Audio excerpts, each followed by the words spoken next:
Welcome to my YouTube channel. Kung bago ka lang sa channel na to at true-blooded Aldab Nation ka, tama po ang channel na pinuntahan mo. Kaya considering na po kitang bagong subscriber.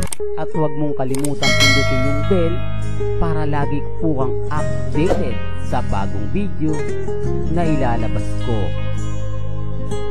Salamat po sa iyong pag-click sa channel na to. Welcome back mga ka-Aldab. Ito na naman po ang inyong lingkod, si Mr. Destiny. At syempre update na naman tayo.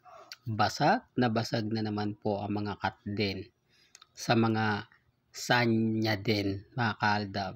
Kasi sabi ko nga po sa inyo, ito ay promotion lang po ng pelikula. Di po ba? Alam nyo naman po na kapag tayo naghahanap ng ebidensya at resibo, marami tayong nakukuha. Marami tayong update na talagang sapul na hindi naman ito ibabalita nga po ng mga fans ng Catherine o ng Kat din. Gayong si Alden Richards nga po may event na kung saan pumunta nga po sa Casino Plaza na hindi naman po lagi naiispatan, nakasama po si Catherine Bernardo. Ito ngayon ang pinag-uusapan. Maraming mga fans ni Sanya Lopez na nagsabi na mas close nga po raw ngayon sina Alden at si Sanya. Ito'y base po mismo sa loob ng taping ng Pulang Araw. Sabi ko nga po sa inyo, promotion lang po eh. Ito yung pinapaliwanag ko mga ka-Aldab. Kapag kasi pelikula ng, ang ibig ko sabihin, yung movie nila Alden, yan talaga yung nagpatigil muna sa Pulang Araw. Ngayon, di po ba, kumakalat ngayon at pinapakalat ng mga sanden na itsyapera na nga po raw si Catherine Bernardo. Masakit, di po ba? Lalo na nga po kumakalat ito sa Instagram, sa Twitter, sa Facebook. Totoo naman po eh. Di po ba? Nawala po yung effort ng Kat din. Kasi kung totoo, ito yung sinasabi ko mga ka-Aldab na isa rin po sa rason dahil hindi naman po talaga kasi umamin si Alden Richards. Sabi nga niya, malapit lang silang magkaibigan ni Catherine at naging kaibigan niya ito ng gusto o nakilala niya ito ng gusto sa Canada. Ibig sabihin, doon lang po talaga sila nagkaroon ng bonding dahil magkasama sila sa pelikula. Almost 1 month nga po yun. Kaya normal lang po yun mga ka-Aldab na ganun yung magiging reaksyon. Ibig sabihin lang na hindi pa talaga sila magkakilala ng gusto. Hindi pa kilala ni Alden Richards ng lubusan si Catherine. Taliwas po kasi sa mga sinasabi ng iba ng liligaw. Ngayon nagbabangayan ng mga Sanden at Kat din. Di po ba? Napabor po sa Aldab Nation yan. Sabi ko nga po sa inyo, hindi man tayo kumbaga nakikisawsaw o hindi naman tayo gaano nilang pinupuna ngayon. Ang nag-aaway ngayon itong mga issue about kung sino nga po ba talaga yung relasyon o karelasyon ni Alden Richards. Sabi nga nila sa Aldab, tapos na nga po raw si Katrina sinasabi ngayon na mga sanden na kumbaga si Sanya Lopez nga po raw yung totoong karelasyon nito. Lalo na po ngayon na pinalalandakan ng mga sanden na si Alden Richards daw po ay sobrang pinakikilig si Sanya Lopez at ipapakilala na nga po raw ito. Ito yung nakakatuwa. Ano nga po ba yung pagkakaiba ng Kat din at sa Sanden mga ka-Aldab? Si Kat din magpapakasal nga po daw sila noong November, napunta sa December. Ito naman po ngayong Sanden. Sa bagay mga ka-Aldab, siguro kung titignan nyo, para rin po mawala yung issue. Siguro ginawa ito ni Alden Richards sa taping ng Pulang Araw para na rin po kumalat na kumbaga wala nang cut din. Isa ito sa rason kung bakit kailangan niya tong gawin para matigil na po yung mga haka-haka, matigil na po yung mga sinasabing pagkikita ng pamilya Bernardo at pamilya Polgerson, at para na rin po mawala yung issue na magbabakasyon nga po sila. Di po ba? Kasi dito palang basag na no? Sinasabi nga po nila na talagang totoo naman to, Mr. Destiny. Kasi papanong hindi mo papaniwalaan, madalas nga pong nakikitang sobrang kilig nga po raw sa set sina Alden Richards at si Sanya Lopez. Kaya deadman na nga lang daw po si Catherine. Medyo nakakalungkot, di po ba?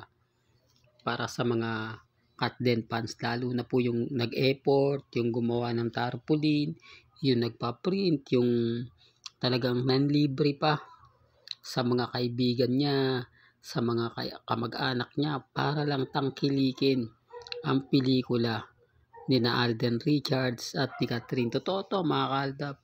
Marami pong fans ng Katden ang kumbaga naglabas ng malaking pera para suportahan ang pelikula nila Alden at ni Catherine. Sa ngayon, hindi po ba tahimik lang po sila? Sa ngayon, sasabihin nila na yung mga kumakalat po fake news. Di po ba? Yan ang pinapaliwanag ko. Pag sila, hindi sila pwedeng fake news. Pagka yung iba, fake news. Sasabihin nila sa Sanden, fake news daw. Samantalang pinipilit po ng Sanden na mas kilig moments daw po yung nakita nila at napapanood nila sa taping ng Pulang Araw, lalong-lalo na nga po ngayong pagwawakas. Siyempre, sobrang close yan dahil ipopromote po nila para yung rating lalong umangat. Di po ba? Halos 1 week yan na pagpepiestahan at pag-uusapan. Ang Katden wala naman po Di po ba? Hindi na rin ipopromote ng GMA yan. At hindi naman ipopromote yan ng ABS-CBN. Di po ba? Dahil maaagaw lang yung viewers nila sa Pulang Araw. Hindi naman lingid sa inyong kaalaman na may pantapat ang ABS-CBN sa teleserye ni Alden sa Pulang Araw. Pag uminit ang pangalan nila Sanden, hindi naman po pwede makisawsaw si Catherine. Di po ba? Mas babango lang. At syempre natutuwa rin yung kampo ni Catherine dahil hindi na nga po sila magkakaroon pa ng mga agam-agam na hindi na nagkikita si Alden at si Catherine. Parang ganito, sino na naman yung kadate ni Catherine. Talagang madalas na sila makita, maispatan ni Dominic Roque. Pero sinasabi kasi lagi ni Dominic Roque na magkaibigan lang po sila. Na kumbaga malapit, di po ba?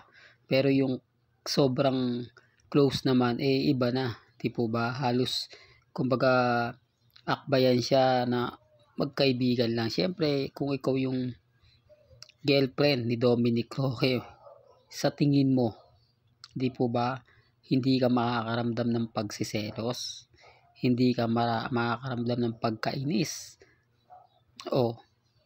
At ganun din naman po kay Catherine. Kung si Alden Richards, alam naman po natin at hindi naman lingid sa kaalaman ng mga Alden fanatics. Ewan ko lang kung sasabihan ako ng mga kakampi sa akin to na si Alden Richards po 101% sobrang siloso. Real talk yan. Number 1 siloso si Alden. Una nga sa pananamit di po ba, ayaw niya na maigsi, ayaw niya nakikitaan. Yung pakayang akbayan, di po ba? Tapos ipa-public post pa sa social media. Ano mararamdaman mo? Maglalagay ng mga caption na keso ganito.